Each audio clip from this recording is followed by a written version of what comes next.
আপনাকে আমি কি দিয়ে বুঝাই? এই শান্তি পাওয়ার একটি পথ। পৃথিবীতে যেখানে যারা মানুষের মতামতকে উপেক্ষা করে কোরআন এবং সহিহ হাদিস মেনে চলতে চায়, তারাই আহলে হাদিস। পৃথিবীতে যেখানে যারা মানুষের মতামতকে উপেক্ষা করে কোরআন এবং সহিহ হাদিস মেনে চলতে চায়, তারাই আহলে হাদিস। পৃথিবীতে যেখানে যারা মানুষের মতামতকে উপেক্ষা করে কোরআন এবং সহিহ হাদিস মেনে চলতে চায়, তারাই আহলে হাদিস।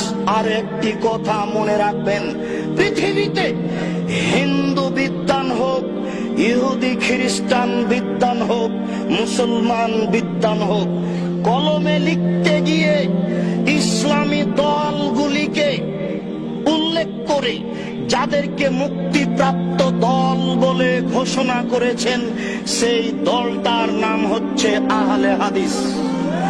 বিশ্বাস করুন, বিশ্বাস করুন, আমার এই ভাঙাচুরা বিদ্যায়, আমার এই টুটা ফাটা বিদ্যায় আমার জানা নাই পৃথিবীর কোন হিন্দু বিদ্বান, পৃথিবীর কোন খ্রিস্টান বিদ্বান, পৃথিবীর কোন ইহুদি বিদ্বান, পৃথিবীর কোন মুসলমান বিদ্বান, লাখো ইসলামী দল আছে, আহলে হাদিস ব্যতীত আর কোন দলকে মুক্তিপ্রাপ্ত দল বলে কলমে ধরেছে এটা আমার জানা নেই।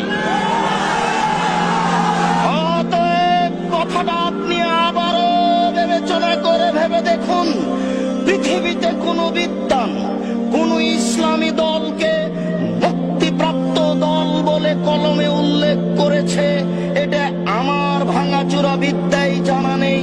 শুধুমাত্র একটি দলকে মুক্তিপ্রাপ্ত দল বলে ঘোষণা করেছে, সেটাই হচ্ছে আহলুল হাদিস। পৃথিবীতে যারা মানুষের মতামতকে উপেক্ষা করে কোরআন এবং সহিহ হাদিস মেনে চলতে চায়, তারাই আহলে হাদিস।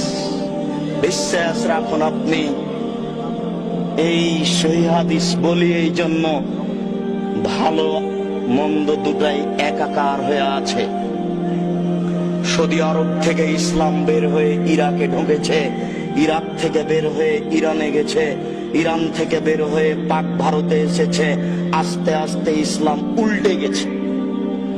উল্টে যাওয়া ইসলাম, উল্টে যাওয়া মানুষের হাতে থেকেছে 750 বছর। ওরা চলে গেলে যাদের হাতে থেকেছে তাদের নাম ইংরেজ। ওদের দালাল ছিল শিয়া, ওদের দালাল ছিল কাদিয়ানি, ওদের দালাল ছিল অমুসলিম, আরো কিছু লোক দালাল ছিল, তা এখন আর বলছি না। ওরাই তাদের বলেছিল যে আপনাদের জানি শত্রু ওরা যারা বুকে হাত বাঁধে, আপনাদের জানি শত্রু ওরা যারা জোরে আমিন বলে। তাই তারা শহরে খুঁজছিল কোথায় তারা। তাই আমাদের বাড়ি শহরে হয়নি, মসজিদেও হয়নি, শহর ছেড়ে পালিয়ে গিয়ে ওই বাগমারায় আশ্রয় নিয়েছি।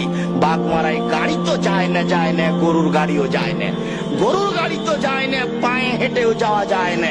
ইংরেজ যেন আমাকে খুঁজে না পাই, আমি ওখানে গিয়ে আশ্রয় নিয়েছি।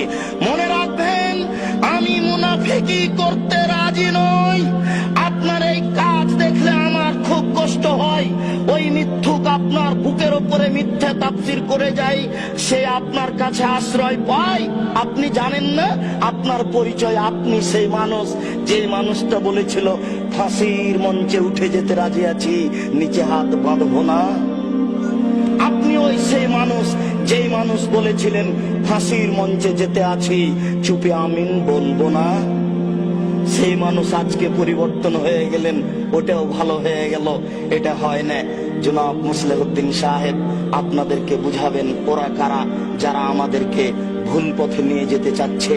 আর আমরাই ভুল বুঝে নিজের পথটাকে ছেড়ে দিয়ে অন্য পথে চলে যাচ্ছি। আবারও চেষ্টা করি নিজে কোথায় ছিলাম সেখানে ফিরে যাই।